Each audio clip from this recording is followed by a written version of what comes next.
সাবেক ভূমিমন্ত্রী সাইফুজ্জামান চৌধুরী জাবেদের সম্পদের খোঁজে তার ৩ সহযোগীকে রিমান্ডে নিয়ে জিজ্ঞাসাবাদ শুরু করেছে দুর্নীতি দমন কমিশন দুদক।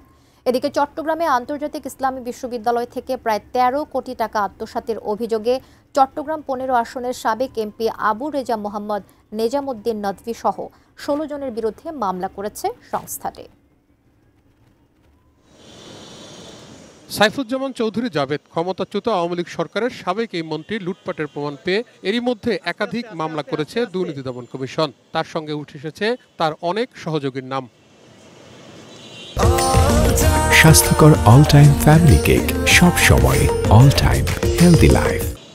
গত সপ্তাহে সাবেক এই মন্ত্রীর কাছের ৩ জনকে গ্রেপ্তার করে দুদক। এরা হলেন জাহাঙ্গীর আলম, আব্দুল আজিজ ও উৎপল পাল। তারা বেসরকারি আরামিড গ্রুপের কর্মকর্তা। রোববার এই ৩ জনকে রিমান্ডে জিজ্ঞাসাবাদ শুরু করেছে দুদকের উপপরিচালক মশিউর রহমানের নেতৃত্বে একটি দল। আসামিগণ সাবেক ভূমিমন্ত্রী সাইফুজ্জামান চৌধুরী কর্তৃক বাংলাদেশ থেকে বিদেশে অর্থ পাচারপূর্বক বিদেশে সম্পত্তি ক্রয় ব্যবস্থাপনার দায়িত্বে থাকার তথ্য প্রমাণ পাওয়ার প্রেক্ষিতে অনুসন্ধানকারী কর্মকর্তা তাদের আরও বিস্তারিত তথ্য জানার জন্য মূলত তাদের রিমান্ডে আবেদন করেছিলেন।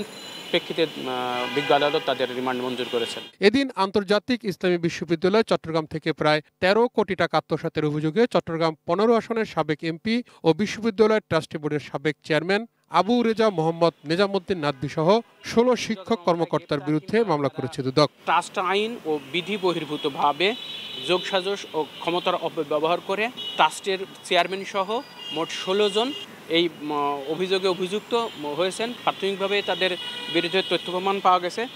যে তথ্য প্রমাণ পাওয়া গেছে তাতে তাদের বিরুদ্ধে মোট ১২ কোটি ৭৯ লাখ টাকার বেশি অর্থ আত্মসাতের অভিযোগে দুর্নীতি দমন কমিশন তাদের বিরুদ্ধে একটি মামলা রুজুর অনুমোদন দিয়েছে।